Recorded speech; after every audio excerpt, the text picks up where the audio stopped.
한국의 대표적인 원로 목사님이 계신데 우리 방질 목사님입니다. 이분이 104세를 사세요. 그런데 104세 2014년에 소천하셨는데 100세 때에 한 기자가 이분에게 물었습니다. 목사님, 신앙이 무엇입니까? 그때 박 목사님이 이런 대답을 하세요. 신앙은 항복하는 겁니다. 내가 가지고 있는 총과 칼을 내려놓고 하나님께 항복하는 겁니다 라고 얘기해요. 그때 기자가 한 번 더 묻습니다. 그러면 총과 칼이 뭡니까? 그랬더니 목사님이 이런 얘기해요. 내 주관으로 하나님을 믿는 것, 내가 안전판이라고 여기고 붙잡고 사는 모든 걸 내려놓는 것입니다 라고 얘기합니다. 신앙은 항복하는 거예요. 하나님 앞에 항복하는 겁니다. 그리고 그것을 잘 보여주는 자리가 바로 이 예배의 자리입니다. 예배는 하나님 앞에 항복하며 나오는 자리예요. 오늘 본문 로마서 12장 1절 말씀을 보면요, 같이 읽어봅시다. 그러므로 형제들아, 내가 하나님의 모든 자비하심으로 너희를 권하노니 너희 몸을 하나님이 기뻐하시는 거룩한 산 제물로 드리라. 이는 너희가 드릴 영적 예배니라. 아멘. 우리 로마서는요 1장부터 11장까지 그리고 12장부터 16장까지 나누어집니다. 바울이 1장부터 시작해서 11장까지 구원받는 복음에 대한 이야기를 상세하게 기록합니다. 구원받는 자가 확신하는 것이 무엇인지, 기쁨이 무엇인지, 구원받는다라는 것에 대한 소망이 무엇인지를 1장부터 11장까지 적어놓고 12장부터는 그 구원받은 사람이 어떻게 사는지에 대한 말씀을 풉니다. 그러면서 12장 1절에 그러므로 라고 얘기하면서 시작하는데 제일 먼저 나오는 것이 뭐라고요? 예배라고요. 기초를 이야기하고 이제는 그 기초 위에 집을 짓는 겁니다. 요즘 아파트에 부실 공사하는 것 때문에 사회적으로 문제가 심각해요. 다 졌는데 건설사가 욕심부리고 돈 더 벌겠다고 철근 집어넣을 때 집어넣지 않아서 생긴 문제입니다. 사람의 생명을 담보로 하고 있는, 그래서 이거 들어가 살자니 쉽지 않고 나오자니 갈 데가 없는, 정말 그런 일을 하는 놈들은 나쁜 놈들입니다. 근데 정말 이러면 안 되죠. 근데 여기까지 말을 아끼겠습니다. 그러면 안 됩니다. 사람이 먹는 것 가지고, 사람이 사는 것 가지고 생명을 담보로 돈을 번다, 이건 정말 나쁜 겁니다. 오늘 본문에 그러므로 시작하는 이 이야기는 너희가 예수 그리스도의 복음으로 말미암아 구원받았다, 그러므로 너희는 이렇게 살아야 된다 라고 이야기하면서 제일 먼저 꺼냈던 이야기가 예배라고요. 예배. 그는 하나님께 예배하는 사람으로 산다. 누가요? 예수 그리스도의 복음으로 말미암아 구원받은 사람은 예배자가 될 수밖에 없어요. 나는 교회를 다니는데 왔다 갔다 한다, 그러면 구원도 왔다 갔다 하는 사람입니다. 분명히 보면 그 사람은 정신도 왔다 갔다 할 겁니다. 예수 그리스도로 말미암아 구원받은 사람은요 예배자입니다. 목에 칼이 돌아도 예배하며 살아갑니다. 제일 중요한 게 예배예요. 여러분, 예배는 생명입니다. 아무리 모진 사람도요 생명 가지고 장난치는 사람은 없어요. 우리가 사는 생명도 중요하지만 더 중요한 것은 우리에게 예수 믿고 나서 영원한 생명을 누리며 산다는 거죠. 그렇기 때문에 우리는 이 생명을 목숨처럼 지키고 살아야 됩니다. 다시 말하면 이 예배에 목숨을 걸어야 돼요. 우리가 이 예배에 목숨을 걸면 하나님은 하나님의 모든 것을 우리에게 거세요. 이게 얼마나 놀라운지 몰라. 그렇기 때문에 예배는 생명이고, 예배에 목숨 걸 때 하나님은 그 인생을 일으키시는 걸 봐요. 우리는 이 예배를 통해서 하늘의 영적인 것을 공급받습니다. 우리는 이 예배를 통해서 지치고 연약했던 몸이 새 힘을 얻게 되어 그것이 하늘의 진정한 힘입니다. 우리는 이 예배를 통해서 하나님이 위로부터 부어주시는 비전을 바라보게 돼요. 이 예배를 통해서 성령의 살아계신 임재를 경험하게 됩니다. 그러면요 이 예배의 자리를 떠날 수가 없어요. 더 놀라운 건 뭔지 아십니까? 그 예배자가 삶으로 돌아가서 가정과 직장과 학교와 나의 삶 속에서 동일하게 하나님을 예배하는 사람으로 산다라는 사실입니다. 그거 모르면 우리의 삶의 예배는 드릴 수가 없어요. 왜? 내가 하나님의 임재도 모르고 하나님이 주신 힘도 모르고 하나님의 영적인 것들을 모르는데 우리가 가정으로 돌아가고 직장으로 돌아가고 학교에 들어가서 우리가 이렇게 예배하는 것처럼 어떻게 삽니까? 못 살죠. 그래서 세상 사람들이 하나님을 예배하지 않는 거예요. 세상 사람들은 자신이 하나님이라고 믿고 살아요. 왜? 내가 하고 싶은 대로, 내가 원하는 대로, 내가 결정하고, 내가 선택하고, 내가 도장 찍고 내 욕심대로 살아가요. 왜 그렇게 살아가요? 내가 하나님이기 때문에. 그러니까 그 모든 사람들은 다 나를 예배해요. 내가 먹고 싶은 거 먹고요, 내가 기분 좋은 거 그대로 하고요, 나를 위해서 노래하고요, 나를 위해 삽니다. 여러분, 이 장면을 어디에서 볼 수 있냐면 창세기의 맨 처음 아담과 하와가 타락했을 때의 그때의 모습이에요. 금담의 열매인 선악과 동산 중앙에 있었거든요. 하나님 이거 먹지 말라, 이거 먹으면 죽는다라고 얘기했을 때 사단이 찾아와서 아담과 하와를 유혹한 게 있어요. 그것은 너희가 이 실과 먹으면 죽지 않아, 이 실과 먹으면 하나님이 너희가 하나님과 같이 될 건 줄 알아서 먹지 말라고 한 거야, 이거 먹어도 돼. 그랬더니 그들 마음 가운데 욕망이 생겼어요. 나도 하나님처럼 되리라. 그러면서 그 금단의 열매를 먹었습니다. 먹긴 먹었는데 그들이 하나님처럼 됐습니까? 아니요. 그들은 하나님이 되기는커녕 에덴 동산에 쫓겨나서 유리방황하며 고생하는 인생이 됩니다. 여러분, 이것이 영적인 원리예요. 무슨 얘기입니까? 하나님 없는 인생은 고생하고 수고하며 방황할 수밖에 없습니다. 우리 그리스도인들도 이 세상 살아가면서 고난이라는 게 있어요. 아픔이라는 게 있어요. 어려움이라는 것이 있어요. 그런데 그들, 하나님을 모르는 사람들이 고생하고 고난당하고 어려운 거랑 하나님을 알고 하나님을 예배하는 사람들과는 천지 차이입니다. 우리는 하나님의 형상으로 만들어졌어요. 우리 모두가 하나님의 생기를 우리 가운데 불어넣으셔서 살아있는 생명이 되었습니다. 하나님이 우리를 계획하셨어요. 하나님이 우리를 창조하셨어요. 우리를 기쁨이 되게 하기 위해서, 하나님의 그 뜻을 이루어가기 위해서 하나님의 목적과 하나님의 섭리와 하나님의 이유가 있기 때문에 우리를 그렇게 만들어 주셨어요.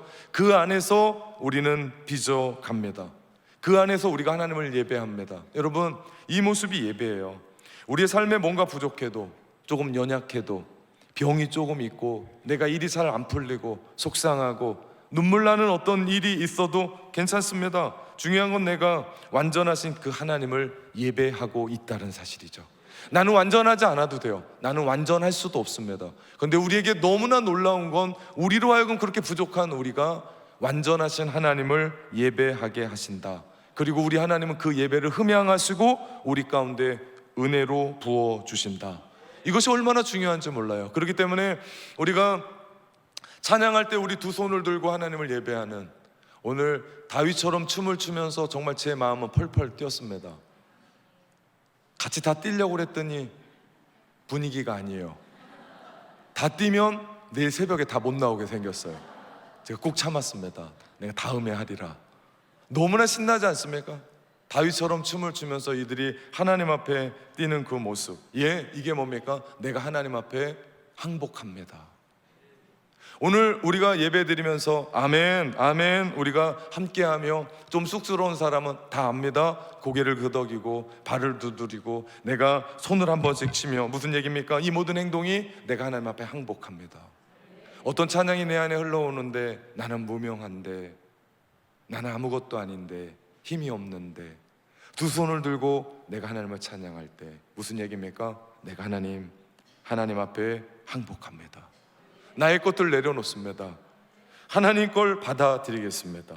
주님의 말씀이 맞습니다. 주님이 지금 전달하는 그 말씀이 생명의 말씀입니다. 아멘. 내가 아멘 하면 알려갑니다. 이것이요 예배입니다. 이것이요 내가 항복한다라는 표현이에요. 오늘 본문의 말씀의 1절에 보면 참 신기한 게 나와요. 너희의 몸을 거룩하신 하나님 앞에 산 제물로 드리래요. 하나님이 기뻐하시는 거룩한 산 제물로 드리라. 모든 구약의 제물은 죽어야 돼요. 죽지 않고는 그 제물로 드릴 수가 없습니다. 그런데 오늘 산 제물로 드리래요. 더 놀라운 건요, 이 말씀이 하나님이 기뻐하시는 거룩한 너의 마음을 드리라. 더 시적인 것 같아요. 너의 생각을 드리라. 너희의 심령을 드리라. 그런데 오늘 바울 사도는 우리의 몸을 드리래요. 이렇게 표현한 데는 성경에 많지 않습니다. 빌립보서에 한번 나오고요, 너희의 몸을 하나님 앞에 드리라. 무슨 얘기입니까? 우리가 예수 그리스도의 십자가의 은혜로 구원받는 건요, 우리의 영혼만이 아니에요. 우리가 죽으면 이 몸은, 이 몸덩어리는 땅에 썩어져 티끌과 같은 몸이지만 하나님 안에서 구원받은 우리는 영혼, 육이 전인격적으로 구원받았다고요. 그렇기 때문에 우리가 죽으면 영혼만 주님 앞에 올라가는데 이 몸은, 이 몸뚱어리는 아무것도 아니라는 거예요. 예수 그리스도로 말미암아 구원받은 우리 역시도 이 몸으로도 하나님 앞에 거룩한 산 제물로 드려야 된다, 우리 가운데 말씀하시는 거예요. 우리의 생각만이 아니에요. 우리의 마음만이 아니에요. 우리의 정신만이 아니에요. 영혼, 육, 전인적인 모습으로 우리가 함께 드려야 돼요. 여러분 그거 아십니까? 우리의 마음이 행동으로 표현되는 거예요. 우리의 말은 입에서 나오지 않아요. 우리의 마음에서 나와요. 예수님이 말씀하신 것처럼 너희의 마음 가운데 선이 있으면 선을 얘기하고 너희의 마음 가운데 악이 있으면 악을 얘기한다고 하는 것처럼 우리의 마음과 우리의 정신과 우리의 생각에 무엇이 있느냐가 몸으로 행동되기 때문에 오늘 바울은 얘기하는 거예요. 뭐라고요? 하나님이 기뻐하시는 거룩한 산 제물로 너희의 몸을 드리라. 이것이 영적 예배니라. 이것이 삶의 예배니라 말씀합니다. 그러면 제가 설교 초두에 얘기했던 철근 빼먹고 부실공사하는 사람이 다른 사람의 생명을 담보하며 돈 많이 벌었던 그 사람이 몸을 하나님이 기뻐하시는 산 제물로 드리는 사람인가? 정말 그 사람이 누군지 모르지만 그도 교회 다니면서 예배 자리에 와서 하나님을 예배한들 하나님이 그 몸을 받아 주시겠냐? 오늘 이 말씀을 보면 말도 안 되는 얘기다. 절대 그는 예배자가 아니고 그 몸은 하나님이 기뻐하시는 거룩한 산 제물로 드리지 못한다라는 얘기죠. 그렇기 때문에 여러분, 우리의 행동이 어떠해야 되는지는 오늘 바울이 이야기하는 것처럼 구원받은 하나님의 사람으로서 우리의 생각과 우리의 마음과 우리의 정신과 우리의 영혼을 하나님 앞에 영원히 구원받은 것처럼 우리 몸 역시도 구원받은 사람으로서 구원받게 행동하며 하나님 앞에 드리는 삶을 살아내야 되는 줄 믿습니다. 그러면 그 사람이 예배하는 예배자입니다. 가정으로 돌아가면 그 아버지가 그 어머니가 동일해요. 다르지 않습니다. 학교로 돌아간다? 다르지 않습니다. 직장으로 돌아간다? 다르지 않아요. 이 예배의 자리에선 거룩한 몸으로 하나님 앞에 양복 입고 넥타이 차고 예배 드리는데 밖으로 돌아가면 개차반이다? 그는 예배자가 아니라는 거예요. 동일하게 하나님 앞에 드려지는 산 제물로 드려지는 예배자. 저는 이것에 대한 이해를 돕기 위해 초대교회 교부였었던 크리스톰의 말을 인용해 보겠습니다. 그대로 읽겠습니다. 우리가 자신을 어떻게 제물로 드릴 수 있는가?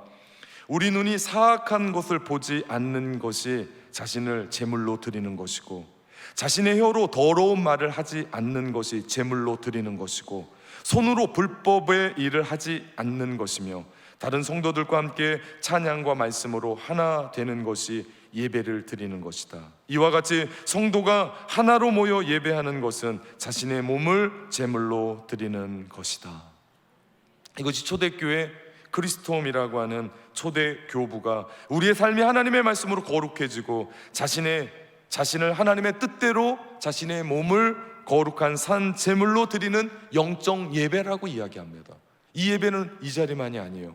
더 중요한 건요, 이 자리는 1시간이에요. 제가 조금 시간을 끄면 1시간 반입니다. 나머지 여러분이 살아가는 여러분의 삶의 영역 속에서 하나님이 원하시는, 기뻐하시는 거룩한 산 제물로 드리는 영적인 예배자들이 되기를 주님의 이름으로 축원합니다. 어떤 사람이 이렇게 삽니까? 어떤 사람이 과연 이런 예배를 드릴 수 있을까요? 그 사람이요, 2절 말씀의 이야기입니다. 같이 읽어봅시다. 너희는 이 세대를 본받지 말고 오직 마음을 새롭게 함으로 변화를 받아 하나님이 선하시고 기뻐하시고 온전하신 뜻이 무엇인지 분별하도록 하라. 이 사람이요, 하나님 앞에 영적인 예배, 삶의 예배자를 드리는 사람입니다. 시대를 쫓아가지 않아요. 이 시대를 본받지 않아요. 이 시대의 가치, 이 시대의 풍습을 따라 살아가지 않아요. 대신에 마음을 새롭게 함으로 예수 그리스도로 말미암아 구원을 받고 변화를 받아 하나님의 선하시고 기뻐하시고 하나님의 온전하신 뜻이 무엇인지를 생각하고 그 말씀 그대로 살아가는 사람들, 그 사람이 누구라고요? 하나님이 기뻐하시는 거룩한 산 제물로 드려지는 영적 예배자, 삶의 예배자인 줄 믿습니다. 오늘 하나님을 예배하는 자리에 여러분이 나와 있어요. 우리가 묻고 싶은 게 있습니다. 하나님은 나를 그런 예배자로 찾고 계시나? 하나님은 오늘도 그런 예배자들을 찾고 계시거든요. 영적인 예배자들, 삶의 예배자들. 그럼 나한테 물어야 돼요. 정말 나는 그런 사람인가? 하나님이 찾으시는 예배자, 하나님 앞에 항복하는 예배자, 하나님은 그 한 사람을 찾으십니다. 근데 우리의 삶 가운데 하나님 앞에 항복하는 그 예배를 방해하는 요소가 세 가지가 있어요. 하나는요, 두려움이에요. 내가 하나님을 그렇게 예배하고 싶은데 이렇게 예배한 것처럼 직장에 가서도 학교에 가서도 사업하면서도 그렇게 예배하고 싶은데 두려운 거예요. 그렇게 예배는 교회에서 하는 거지, 밖에서 그렇게 예배할 때 내 친구들이 뭐라고 할 거고 사업 파트너가 뭐라고 그럴 거고 정말 내가 돈 벌 수 있을까라고 하는 두려움, 막연한 두려움이 우리 가운데 몰려옵니다. 그러면 우리는 삶의 예배를 드릴 수가 없습니다. 또 하나, 예배는 하나님 앞에 항복하는 거라고 얘기했는데 그 항복을 방해하는 또 하나의 요소가 교만입니다. 우리 마음 가운데 깊은 곳에 있는 교만. 그래도 나는 이 정도는 돼야지. 그래도 내가 위치가 어딘데 이 정도는 나한테 존경해 줘야 되고 이만큼 나는 대우를 받아야 맞지. 그런 교만이 우리 가운데 싹트기 시작할 때 이 자리엔 모르겠습니다.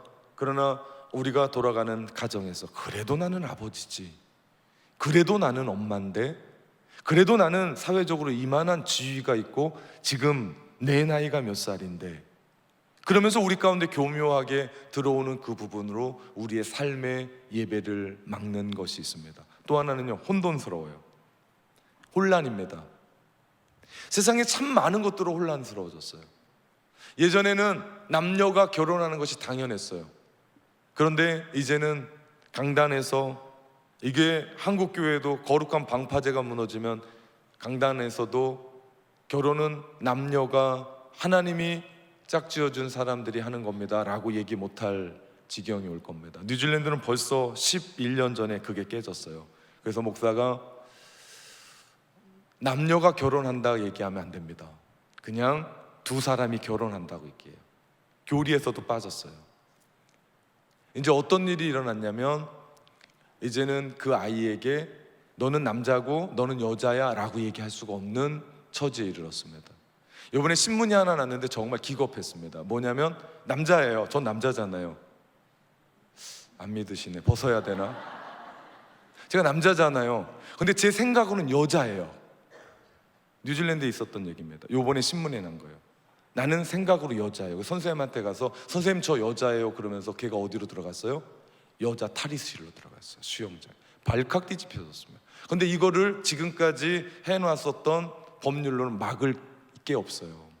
수 없는 것이 이제 터질 겁니다. 문제가 생겼어. 이거 어떻게 할 거냐. 그냥 놔두기를 한 거거든요. 누군가 한 사람이, 부모까지는 그래도 허용했습니다. 목사나 선생님이 너 남자야, 너 여자야 얘기할 수가 없게 만들어 놨습니다. 그러니 나는 남자예요. 근데 생각으로는 나 여자예요. 그러니까 나는 어디로 들어가야 돼요? 여자 화장실로 가야 되고 여자 탈의실로 다 뒤집어졌습니다. 앞으로 이거 어떻게 할 거냐고요. 요즘 시대는 이런 혼돈의 시대예요. 내가 남자인데 내가 여자인데 그거 신경 쓰고 있는 시대예요. 이 시대는 우리가 지금까지 살아왔었던 보편적인 진리가 보편적인 진리로 통하지 않는 그런 시대에 살아가니까 사람들이 다 어떻게 돼요? 묻지마 범죄가 왜 생기는 줄 아십니까? 혼돈 속에서 내가 누구인지를 모르니까 미쳐버리는 거예요. 미쳐버리니까 어떻게 하는 거예요? 이게 칼인지 이게 아이스크림인지 모르고 흔들는 거라니까요. 이거 어떻게 책임지겠습니까? 경찰청장이 이제는 경찰 병력을 더 하겠다. 막을 수 있겠냐고요. 어디에서 어떻게 튀어나올지 모르는데 이런 혼돈이 우리로 하여금 하나님을 예배하는 예배자의 자리로, 우리의 삶의 예배 자리로 맡고 있습니다. 그렇다면 우리가 이런 것들을 이기며 어떻게 하나님을 예배하는 예배의 자리로 들어갈 수 있을까요? 전 여러분과 함께 이 말씀을 좀 나누고 싶습니다. 첫째, 하나님만을 신뢰하는 거예요. 따라해 봅시다. 하나님만을 신뢰합시다. 신뢰는 하나님 앞에 항복하는 거예요. 내가 그분을 믿을만 하니까 내가 항복하는 거예요. 하나님의 말씀에 내가 아멘하는 거예요. 그리고 그분의 말씀에 두 손을 들고 내 자신을 내어드리는 거예요. 이것이 항복입니다. 인간이 처음 두려움을 당했을 때가 언제인 줄 아십니까? 역시 마찬가지로 멀리 가야 돼요. 언제입니까? 아담과 하와가 범죄하고 나서 에덴을 떠났을 때, 사단의 유혹으로 말미암아 죄를 지었을 때 처음으로 인간의 감정에 두려움이 들어옵니다. 그땐 그 전까지는 없었어요. 두려움이라는 감정을 모르고 살았습니다. 그런데 죄 짓고 나니까 내 마음 가운데 죄책감이 들어오고 그것으로 말미암아 부족함과 연약함이 한꺼번에 들어오는데, 그 일들이 일어나자 아담과 하와가 어떻게 합니까? 숨습니다. 두려워서 숨습니다. 나무에 숨어요. 부끄러워서 어떻게 해요? 나뭇잎으로 자신의 중요한 부분을 막습니다. 그런데 해가 뜨거우니까 어떻게 해요? 나뭇잎이 말라 올라가요. 그러니까 수치가 보입니다.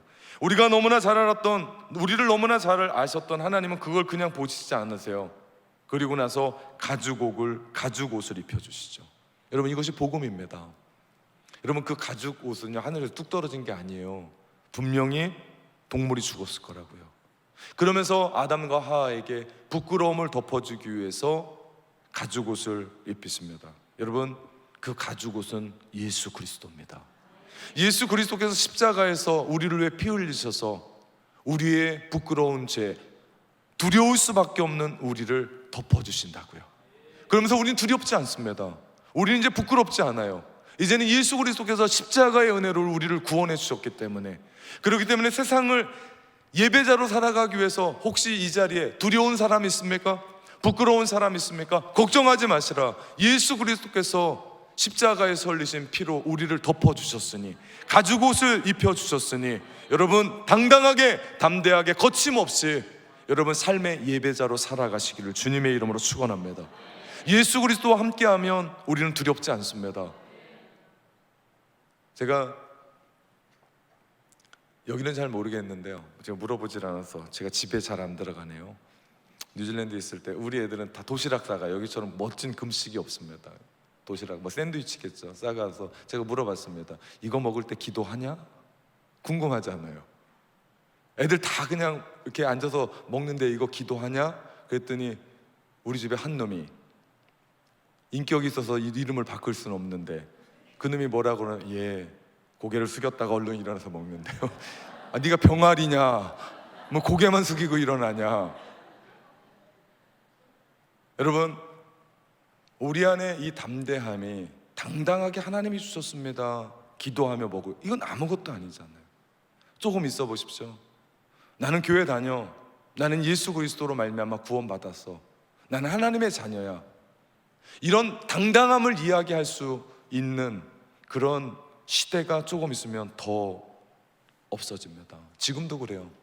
지금 대학가는요, 미전도 족속입니다. 통계가 나왔습니다. 그 대학 복음화 협의회에서 대학생의 복음화율이 3%밖에 안 됩니다. 이건 정말 뒤로 넘어져야 될 일입니다. 3%밖에 안 돼요.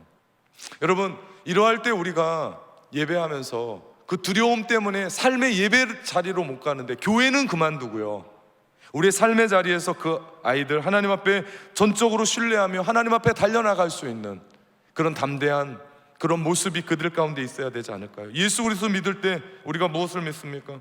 우리를 사랑하셔서 십자가에서 우리를 위해 죽으셨습니다. 그 말씀이 로마서 5장 8절의 말씀입니다. 우리 같이 읽어봅시다. 우리가 아직 죄인 되었을 때 그리스도께서 우리를 위하여 죽으심으로 하나님께서 우리에 대한 자기의 사랑을 확증하셨느니라. 아멘. 요한일서 4장 18절에도 이런 말씀하세요. 같이 읽어봅시다. 사랑 안에 두려움이 없고 온전한 사랑이 두려움을 내어 쫓나니 두려움에는 형벌이 있음이라. 두려워하는 자는 사랑 안에서 온전히 이루지 못하였느니라. 아멘. 여러분, 하나님을 사랑하는 그 사랑의 신뢰가 우리 안에 두려움을 내어 쫓는 줄 믿습니다. 우리 안에 두려움이 내어 쫓을 때 우리는 이 자리뿐만 아니라 여러분의 삶의 자리에서 하나님 앞에 영적인 예배자로 서게 되는 줄 믿습니다. 어떻게 하면 하나님을 예배하고 행복한 삶을 살 수 있을까요? 두 번째, 겸손해야 됩니다. 따라해 봅시다. 겸손합시다. 우리가 완전히 하나님 앞에 행복하고 두 손을 들기 위해서는요, 겸손할 수밖에 없습니다. 뭐에 대한 겸손입니까? 하나님, 나는 부족합니다. 나는 연약합니다. 나는 아무것도 할 수가 없습니다. 예배하지 않는 사람들을 특징은요, 자신이 하나님이라고 얘기했습니다. 자신을 위해 삽니다. 모든 것이 자신의 중심으로 올라갑니다. 나를 위한 시간, 나를 위해 돈을 쓰고, 나를 위해 편안과 안락함, 하나님을 예배하는 시간은 없어요. 제가 지난 시간에, 오후 시간에 우리의 예배를 착각하지 말라고 얘기했습니다. 하나님, 나를 위로해 주십시오. 하나님, 나에게 은혜를 베풀어 주십시오가 아니라 예배는 하나님께 드림이라고 얘기했습니다. 나 자신을 위해, 나의 안락함, 나의 안위를 위해서 그렇게 살아가는 삶, 여러분, 하나님 없는 삶, 하나님을 인정하지 않는 삶, 이것이 교만한 삶 아닙니까? 그러나 사실 우리의 인간의 능력은 무한하지 않습니다. 우리의 생명도요, 유한해요. 우린 전지전능하지 않아요. 만약에 우리의 삶이 무한하다면, 영원하다면, 그리고 우리의 능력도 전지전능하다면 이 자리에 있을 수 있는 사람은 저도 이 자리에 안 있을 거예요. 그런데 우리는 연약해요. 우리는 한없이 부족해요. 세월의 흐름에 따라 힘이 빠져요. 40대가 다르고 50대가 달라요. 60대가 다르고 70대가 달라요. 70대가 다르고 80대가 달라요. 우리는 사실 머리에 새치 하나 막을 수 없는 존재예요. 새치 뽑을 수는 있어도요, 새치 나는 걸 못 막아요. 요즘 막긴 하더라고요. 염색하면서 깜쪽같이. 근데 그거 몇 달에 한 번씩 계속해야 되잖아요. 여러분, 그 한계를 느끼면 우린 뭐 해야 됩니까? 우린 겸손할 수밖에 없어요. 두뇌도 한계가 느껴져요. 정말 그 20대, 30대는 머리가 쌩쌩하게 돌아갔던 사람들, 지금은 한계를 느껴요. 저 역시도 마찬가지입니다. 뭔가 하려고 컴퓨터를 켜요. 요즘은 SSD가 전부 다 달려있어서 부팅이 한 10초도 안 걸려요. 근데 컴퓨터가 켜지는 사이에 내가 왜 컴퓨터를 켰지? 근데 여러분, 저를 왜 기도해 주셔야 돼요? 너무 일찍 목회 현장에 뛰어들어간 것 같아요. 제 친구들은 40대에 담임 목사를 했는데 저는 30대 초반부터 해서 너무 빨리 가나? 웃길 얘기가 아닙니다. 내가 왜 켰지? 맞지 하면서 생각날 때가 있는데 우리의 한계입니다. 이것뿐입니까? 우린 사회적인 한계도 느껴요. 어제 어떤 분과 대화를 하다 보니까 그런 연륜과 그런 경륜이 있으면 들어오는 후배들을 가르쳐야 되는데 요즘은 그 후배들한테 배워야 된다고 얘기를 해요. 그러니 이게 어떻게 합니까? 여러분, 우리에는 사회적, 직장의 한계, 미래의 한계, 건강의 한계, 절대 한계에 우린 놓여져 있어요. 그런데 여러분, 그거 아십니까? 우리의 유한하지만, 우리는 생명도 한계에 다다르지만 절대적인 하나님, 전능하신 하나님 만나게 될 때 우리의 인생은 달라진다고요. 우리는 유한할 수밖에 없지만 영원하신 하나님 만나면 우리의 인생은 영원한 줄 믿습니다. 우린 전지전능하지 못하지만 그 하나님을 만나게 되면 우리 안에 하나님의 놀라운 능력을 잊게 되는 줄 믿습니다. 그렇기 때문에 우리가 어떻게 된다고요? 하나님 앞에 항복하면서 예배할 수 있게 됩니다. 가나 혼인잔치는요, 예수님이 공생애 시작하면서 첫 번째 기적을 베푸신 거예요. 다시 말하면 예수님 만나면 물이 포도주로 변하는 것처럼 인생이 변한다는 얘기입니다. 여러분, 물은 물이에요. 물에다가 무슨 짓을 하도요, 포도주는 될 수가 없어요. 하나님의 능력 아니고는 될 수가 없다고요. 그것을 예수님의 공생의 첫 번째 보여준 기적은요, 다시 말하면 예수 만나는 인생은 물이 포도주와 같이 변하는 인생으로 바뀔 거라는 거예요. 여기서 중요한 것은요, 예수님이 물이 포도주로 변하는 그 순간, 그게 중요한 게 아니고요, 포도주가 떨어졌을 때, 다시 말하면 우리의 한계에 다다랐을 때 주님이 일하기 시작하더라. 최고의 것들을 우리 가운데 이루게 하시더라. 여러분, 그렇기 때문에 우리의 한계 가운데, 우리의 연약함 가운데 우리가 주님을 만나야 돼요. 그럴 때 주님의 능력이 드러나게 되고, 그럴 때 우리는 영적인 예배자, 삶의 예배를 드릴 수 있게 되는 줄 믿습니다.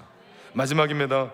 우리가 어떻게 그렇게 하나님을 예배하고 항복할 수 있을까? 그것은요, 항복이라고 하는 진정한 의미를 깨닫는 거예요. 그게 뭔가?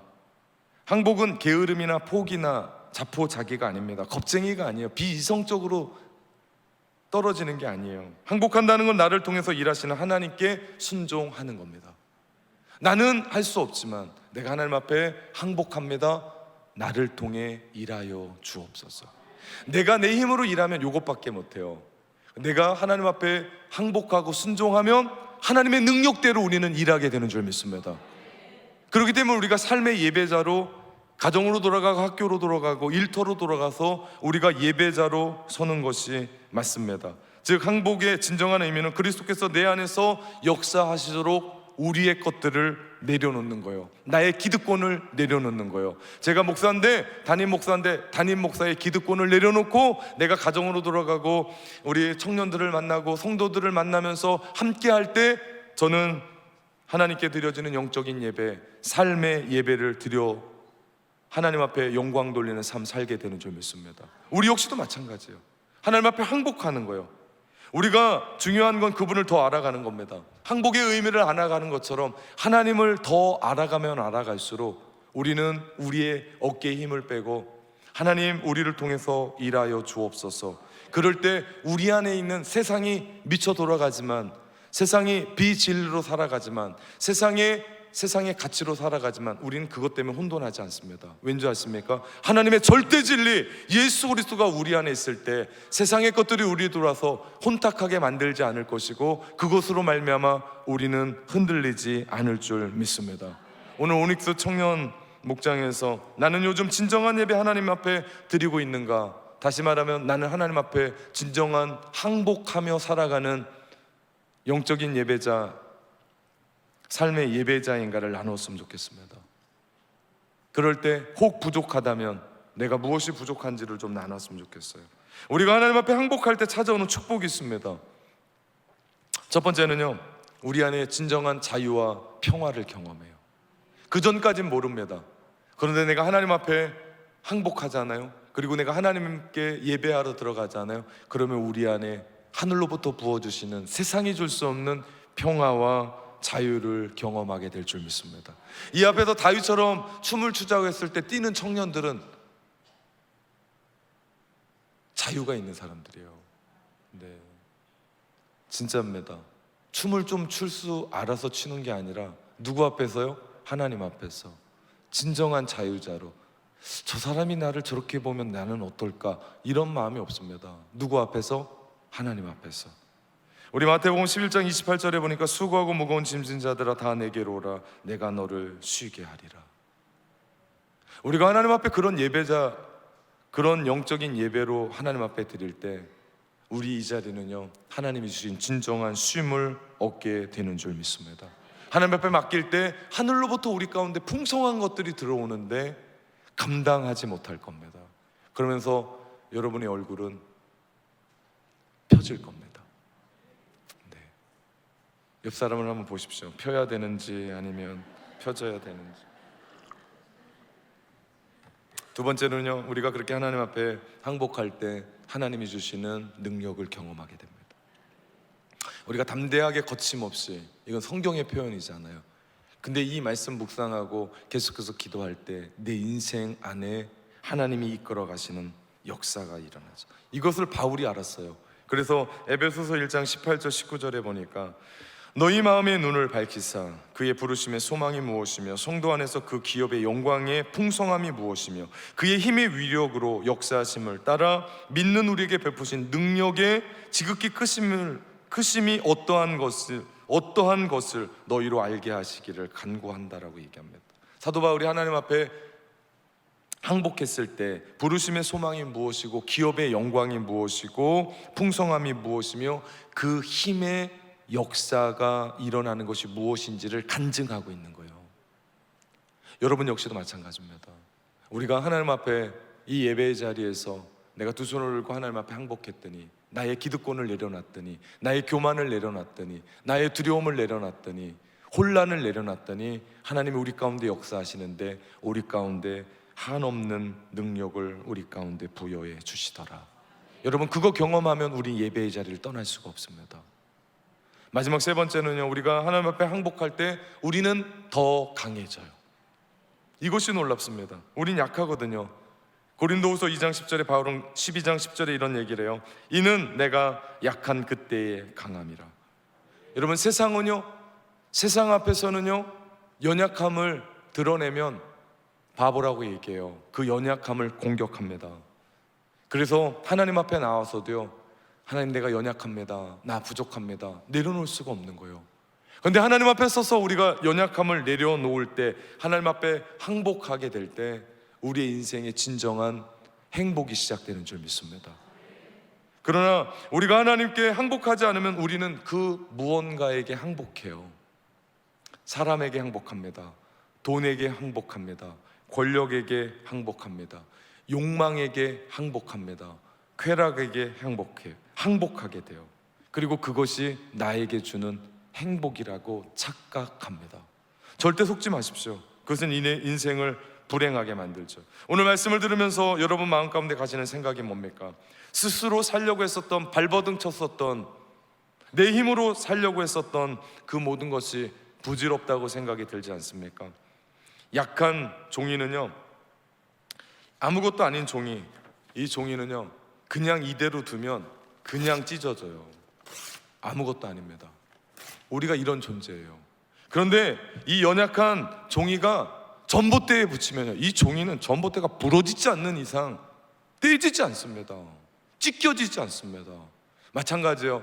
나 하나면 찢어지고 아무것도 아닌데 우리가 예수 그리스도께 붙어 있으면 우리는 위대한 존재, 연약하지만 연약하지 않고 강한 존재가 되어지는 줄 믿습니다. 하나님께 붙어 있으십시오. 예수 그리스도께 붙어 있으십시오. 그럴 때 하나님은 여러분을 강한 존재, 예배하는 존재로 만들어 주실 줄 믿습니다. 우리 하나님을 찬양합니다.